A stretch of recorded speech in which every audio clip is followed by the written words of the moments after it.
it is January, which means that we end up having to ask you about transfer things. So let's get it done. Anything happening in or out at the moment? Not that I can sort of confirm has been. We're working at trying to do some business, but it will be dependent on whether we have players who leave, and that's the reality of our situation. So, there isn't. There's not going to be anything that happens quickly. You probably heard Ryley Towler is in negotiations at the minute, and we'll see how that pans out. But that's not going to affect really the first team operation or the money that if there is generated from that should be put back into the academy. It's simple as that. Just actually on him, as somebody who maybe looked like he was going to struggle for game time here, but that looks on the face of it a good move if it comes to pass. Oh, I think it's a fantastic opportunity for him, and he deserves it. I mean, he's done well. He's done well for us, but he's also he needed to go out and play games, and he's done that.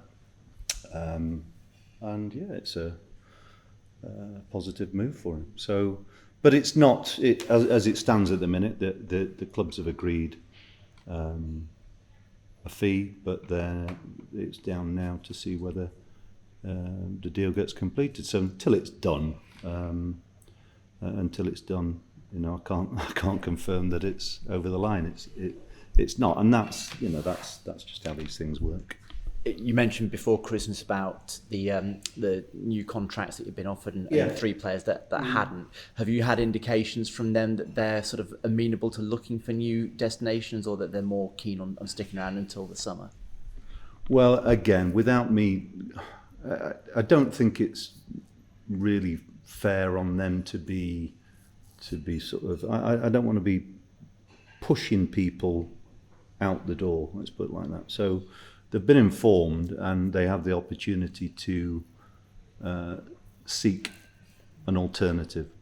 But of course, players are contracted to us, and I just believe in being really upfront with players or trying to be. It doesn't always work the way that you want to, but it's important to try and paint a realistic picture, and I think it's in everybody's interest to try and be open in that regard.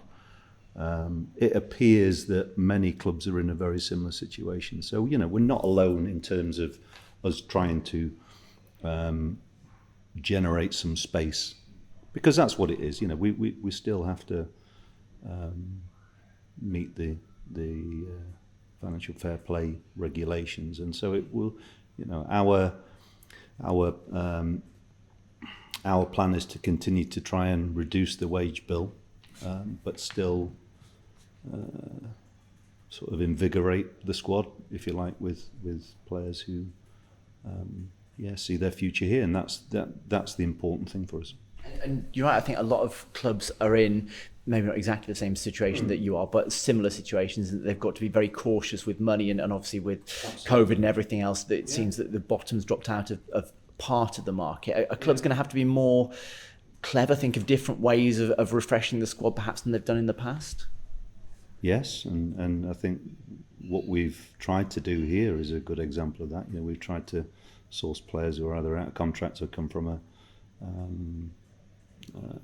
league below who've got potential. There are pitfalls with that, but we've also tried to still retain some experience, and so people like Matty James and Cal Naismith coming into here with vast experience and are some of our top performers. So you can't just move in totally in a different direction without having some sort of a balance, and that's where it becomes quite a tricky thing to do. So but when I speak to managers after games and coaches, that everybody's talking about the same things, and it's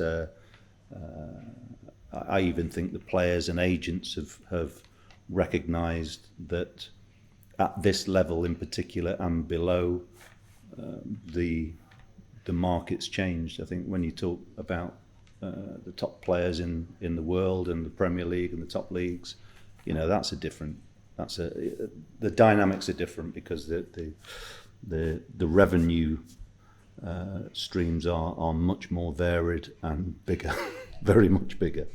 And there's always lots of noise around January, so just finding you haven't had any other bids other than Ryley Towler's for players for the likes of Alex Scott, Antoine Semenyo are the two that always get named and get talked about. There is, okay, I mean, look, there are a lot of stories out there and there's a lot of speculation, and without adding fuel to speculation, you know, that we're aware that there is at the moment quite a bit of interest in some of our younger players, but as it stands at the minute, we have not received a bid. Onto the actual football, which is nice to talk about. Yeah. Two really good, solid away performances on the back of, I thought, good defensive displays at both games. And looking at the last couple of months, your record there has really improved. You're conceding a lot fewer goals than you were at the start of the season. Yeah. Is the issue that you're still creating chances, you're just not scoring as many of them? The issue is that we're not finding ways to win games. That's the big thing. So I think when you go through a season, you will be... We would all recognise that there are times that, you know, we have spells where we look really dangerous and look like scoring goals, and you know, at the early part of the season when we were scoring a lot of goals, unfortunately we were conceding a lot too. So what we need to do is start winning games. That's the big thing, and there's no getting away from that. So there's no point waxing lyrical about anything other than that. We need to start finding ways to win games that we're either in. What I mean by that, I mean, you know, sometimes you can fight to stay in a game and find a way of winning a tight game, or some of the performances that we've had, the last two in particular, have been very, very positive, and really, on the balance, both games we could argue we could have won, but we haven't, and that remains our big frustration. So next opportunity, different competition, obviously in the FA Cup at the weekend against a Swansea team that have been, like a lot of teams in the Championship, a little bit hit and miss this season. Yeah, they've got their way of playing. They're very much a possession-based side.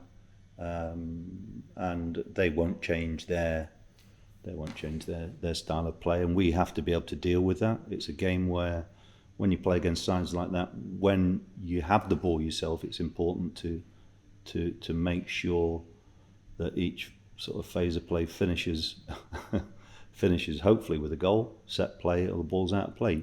They're a side who are vulnerable on the transition, but they're also very good on it too. So, you know, like a lot of games against Championship sides, it will be a good game, tough game for us. But I think we've just got to make sure that we're as much on the front foot as possible, and it's really quite straightforward. We need to try and find a win, and make sure that we're looking forward in 2023 with more optimism. Just finally, squad news. Any injured players back, or anybody missing out from the Coventry match? No, we've had a pretty steady availability of late. You know, the ones who are still. I mean, I watched Tomas train today, and I mean he looks really strong, and when he's back in contention, I think he'll be back to his best. He looks really fit and very lean, and he's smiling a lot, which is good. No, he's making really good progress, as is Kane. So we've not spoken much about him, but Kane's doing very, very well. Eamon's again making progress, but that one's, you know, that we're not going to see him this season. So really, when you think about it in those terms, we've I think the World Cup breaks, I think, played quite an important role for many squads to try and get players back, but also to you know, it's given it's given a bit of a breather, which we wouldn't normally get. And so when you operate with a smaller squad, it's, as a lot of clubs are doing now, it just means that you can, we're using the same players, and it'll be the same again this weekend. Pleasure. Oh, no, it's just on the back of that. With Yeah. Kane Wilson, is there a time frame for his return? I think I've said before, sometime maybe in January, and from what I know at the moment, I don't think that's changed. I think he's making good progress, but it's with that type of injury, it's really important that you give the player every opportunity to fully recover, because it is, it's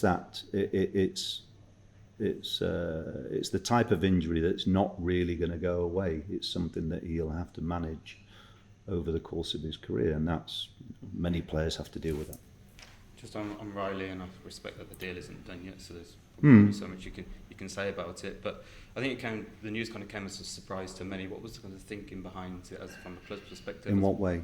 In accepting an offer.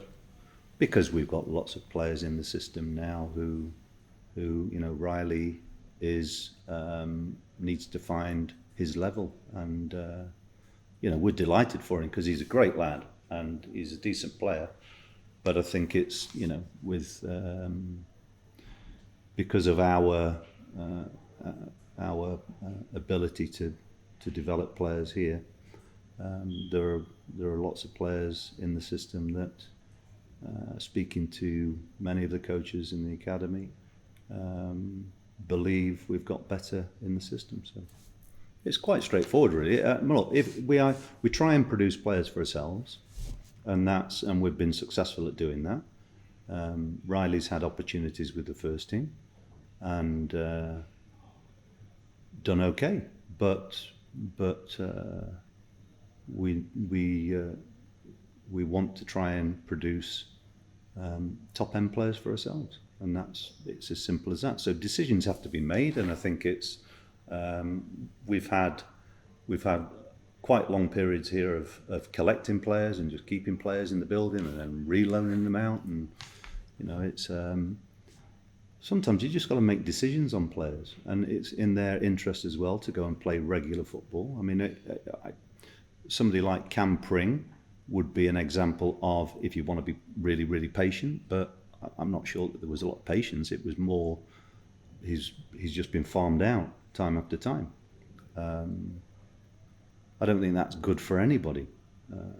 I've played with players who are serial loanees, and I can tell you, it's talking to players who are that type of player, it's not particularly good for them. And so, we make decisions that we think are right for the football club. And if that money that we get from that can be invested back into the academy, then even better. The decisions that you're talking about, some of them may have to be quite difficult, I guess, for the club and for the players. There has to be kind of an element of trust. Say again. There has to be an element of trust from the fan base for these decisions that are making, because. I don't know.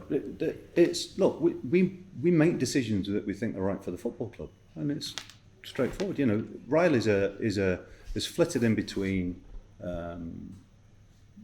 the under-21s and the first team pool, and been out on loan, and it's a decision that we've made as a club that we think is in the best interest of us and in the best interest of Ryley too, and he will benefit massively from building his career elsewhere. Good for him. Just on Scott and Semenyo and those reports this week, obviously you don't want to lose your best players, but it's inevitable at some point in time that they will leave. How difficult is it to weigh up the risk versus reward factor of being able to sell those sort of players and reinvest the money at this stage of the season if the offer comes in? In terms of reinvesting money at this stage of the season, we're very wary of doing that. So what normally happens is clubs try and come in and think they're doing you a favour by taking the player and they want them at the cheapest deal, then you want to go out and buy somebody and the prices are massive. So it's not a great window. It's a short window, and it's not a great one to build in. Let's put it like that. If we get offers that the club feel are reasonable, acceptable, and they help the longer term, then the club will accept it. You know, it's we want to keep our best players, of course we do, but we don't want players who aren't keen on staying here either. So there's always a counter argument with this, and what's important for the players who there is interest or possible interest from other clubs is that they need to be playing while they're here.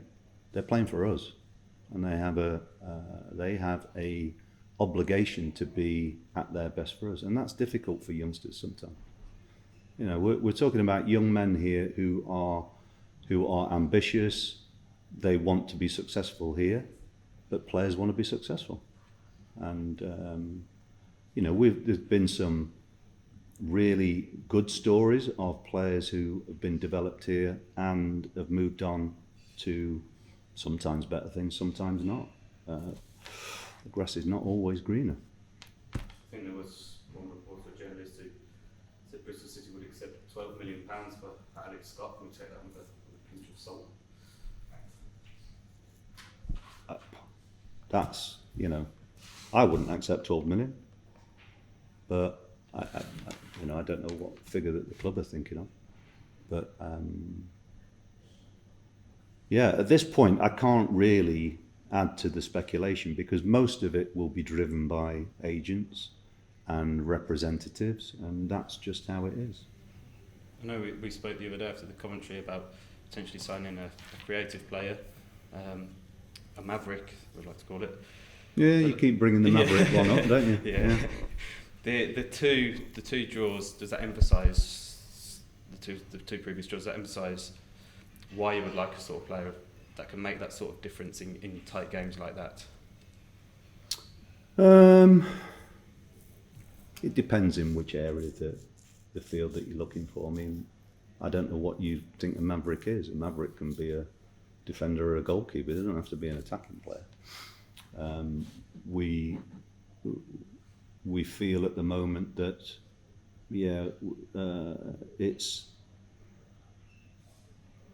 we've not really been in a position where we've created lots and lots of goal scoring chances in the tight game. So like when you think about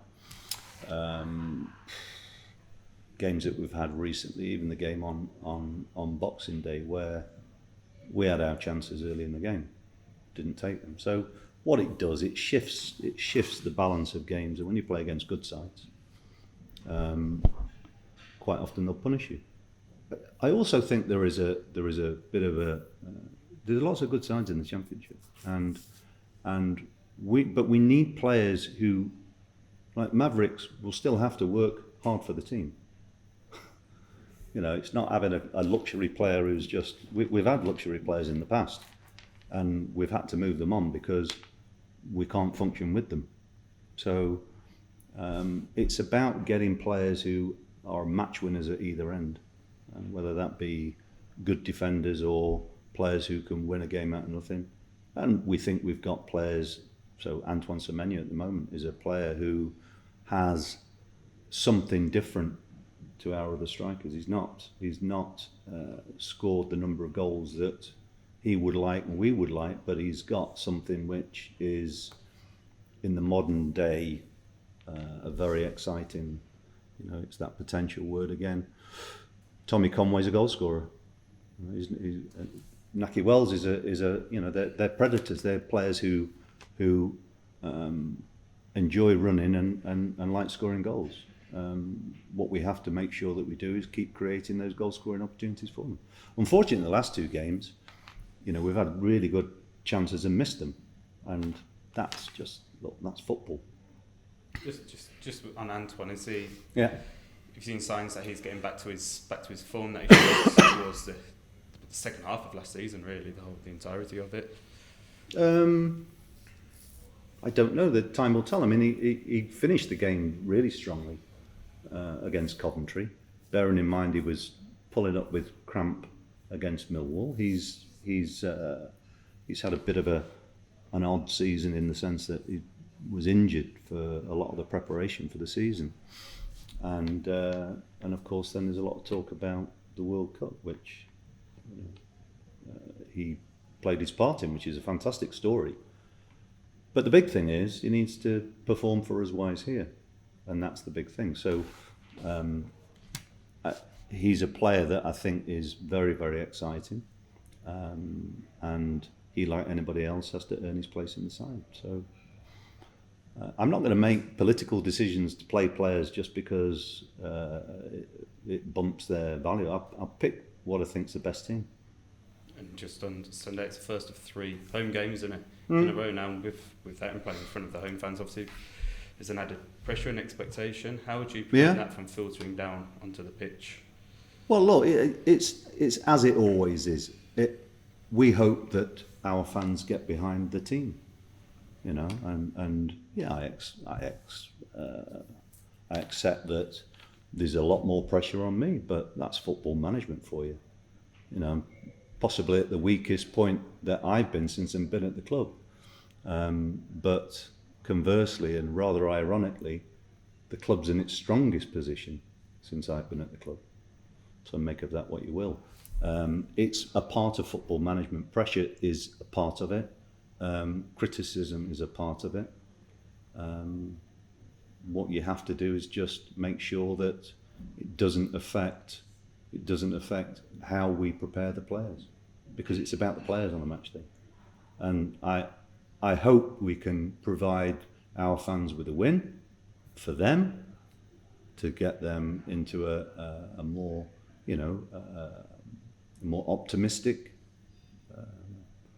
frame of mind. I understand their frustrations, of course I do, but my job is to keep trying to do what I've been brought in to do, and that is to change quite a few things. But I fully accept that we need to win more games. It's as simple as that. But look, that's football management for you. If you don't like it, don't do it. I heard your interview with Moose on got a TalkSport on after the Coventry game, and you opened up about the tolerance levels and the pressure from the board. Have you spoken to the board about No, I don't need to speak to the board. I know what my job is. I speak to Richard every day.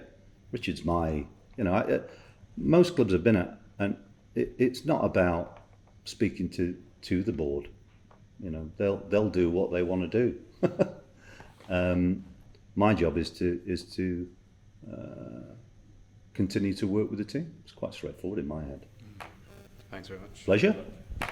Hi, Nigel. You spoke at the start of the pre-season about the expectations on Alex Scott and how you can manage them. He started every championship... On who, sorry? On Alex Scott. Alex, yeah. He started every championship game that he's been available for. Yeah. More assists this season than last season.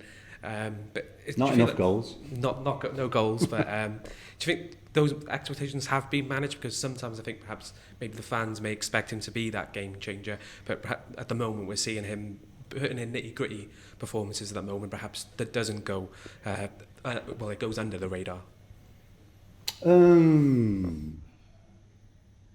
Look, he's been fantastic this season. Again, when you've got a young player who is almost not the first on the team sheet, but if Alex Scott's available and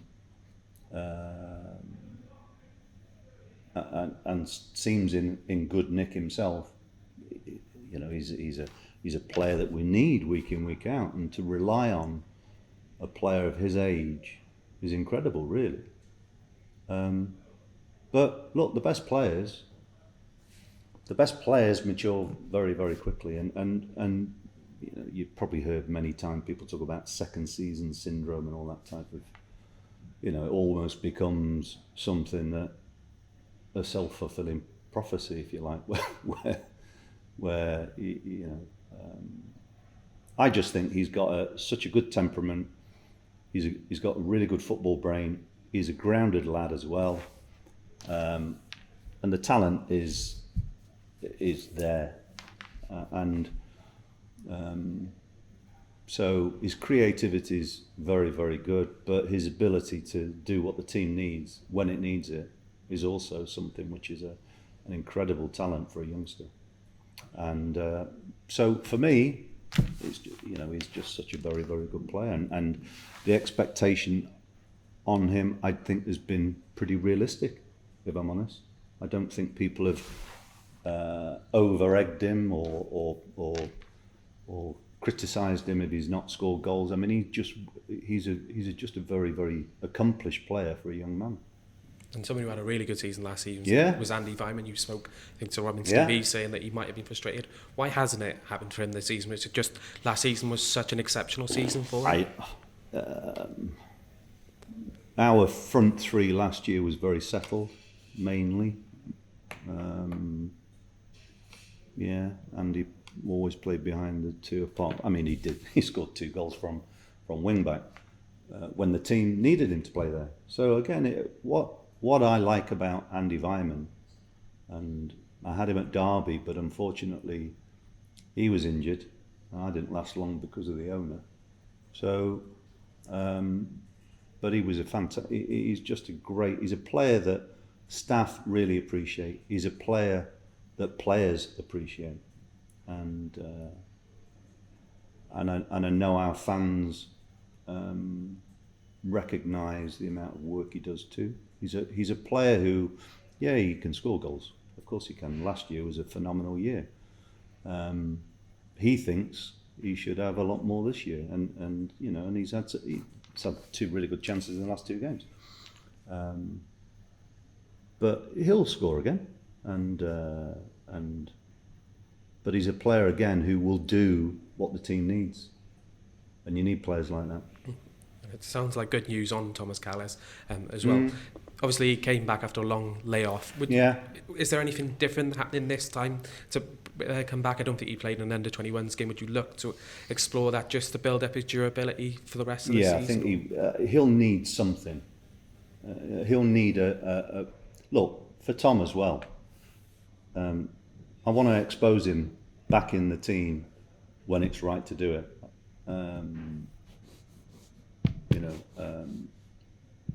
So he's had a long layoff, and he's, as I say, he looks really fit as well as being in a embarrassment. He's in a good headspace too. So good for him. He's a popular player, and I think, and he's a player who we know what he does. He enjoys defending, and so it'd be good to have him available again. No, I hate to bring up this word again, but the Maverick player. You've spoken publicly about Reda Khadra. It seems like you might be going back to Brighton. Is the bridges being burned, or is it someone that you'd love to go for? I haven't burnt any bridges. He's a player that we talked about in the summer because we felt it'd be good for us. His loan deal's not really worked out for him. He'd be a player that I think would be good for us, and I actually think us as a club would be good for him. So it's something that we are exploring again, and but as it stands at the minute, as I've said, we can't do any business until people leave, whether that's a sale or whether it's players leaving to free up potential wages to pay. So these are the nuances of trying to get the balance right. It's not as straightforward as just going out and adding to the squad or selling players, and we don't buy or sell any players without giving it considerable thought and doing it for what we believe are the right reasons. So this is a window where, if you're not careful, you can get pushed into a corner.